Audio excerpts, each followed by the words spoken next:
You step into the room, and it hits you all at once. The overlapping voices, the music, the clinking glasses, people moving in every direction. At first you smile, you say hi, you try to plug yourself into the noise. But within a few minutes, something shifts. Your brain starts to feel foggy. Your mouth goes quiet. Your thoughts slow down like they're trying to move through mud. Suddenly, you're scanning for a corner, a hallway, a bathroom anywhere a little further from the swarm. Meanwhile, everyone else seems to come alive in this chaos, laughing louder, talking faster, like the crowd is charging their batteries while it drains yours. And inside your head, that familiar question shows up again. Why do I shut down like this? Why can everyone else handle this except me? If that's you, what your nervous system is doing in those moments is something most people never learn about. And once you see it, you might stop calling yourself broken. And then there are the comments. You're so quiet in groups, you never join in. You're being antisocial. Maybe someone has even joked. You're killing the vibe.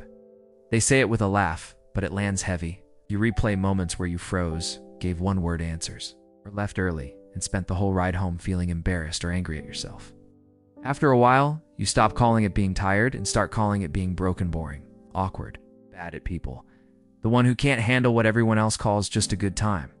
From the outside, it looks like you're choosing to disconnect. On the inside, it feels like the room slowly squeezes the life out of your brain. Most people like you never get a real explanation. They just assume they're defective. But psychology suggests something very different. Your shutdown might actually be your nervous system doing something surprisingly intelligent. What most people don't see is that your reaction in crowds isn't a personality glitch, it's a system response.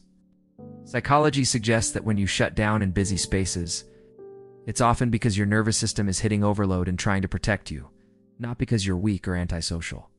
Some brains take in far more sound, movement, and emotional information than others. Yours isn't just hearing noise, it's tracking faces, tones, micro-expressions, exits, and tiny shifts in the room, all at the same time. When that input crosses a certain line, your body does something smart. It pulls the plug. You go quiet, you withdraw, you disappear a little, not because you don't care, but because your system is trying to keep you from frying. In this video, we're going to break down exactly what your brain is doing in those moments, how overstimulation, silent threat scanning, and energy conservation all kick in, and how understanding this can turn on broken in crowds into I finally know what my system needs. To really understand what's happening, you have to zoom in on how your system is built. First, there's sensory overload. Every brain has an ideal volume level where it functions best. Crowds crank everything past that point. Fast voices on top of voices. Lights, smells, people brushing past you. If you have what psychologists call a low stimulation preference or high sensory sensitivity, that flood of input pushes you over your optimal level. Your brain isn't being dramatic when it slows down. It's hitting the brakes to keep you from burning out. Then there's the social layer. A crowd isn't just sound, it's people. Your brain is quietly asking, who's looking at me? Do I fit in here? Is anyone upset? Is there tension brewing? If you've ever been judged, mocked, or blindsided in groups before, your nervous system may have learned to stay on high alert, what psychologists call hypervigilance. Even at a fun event, a part of you is scanning for potential threats, which chews through your energy in the background. And when all of that sensory noise plus social scanning crosses your limit, your body moves into energy conservation mode. You talk less, your face flattens, you zone out or look for an exit. It's the same principle as a phone dimming its screen and closing apps to survive. Your shutdown isn't random. It's your nervous system saying, I'm at capacity, I'm keeping you safe. Sometimes that protection is exactly what you need. But there's a point where it can start quietly running your whole life, and that's where things get tricky. Sometimes your shutdown is the wisest thing you can do. Your system is flooded, your heart's racing. Your thoughts are slipping, you step outside, sit in the car, or say no to the next invite, and your whole body quietly thanks you. That's smart protection. But there's another version, where the protection slowly turns into a cage.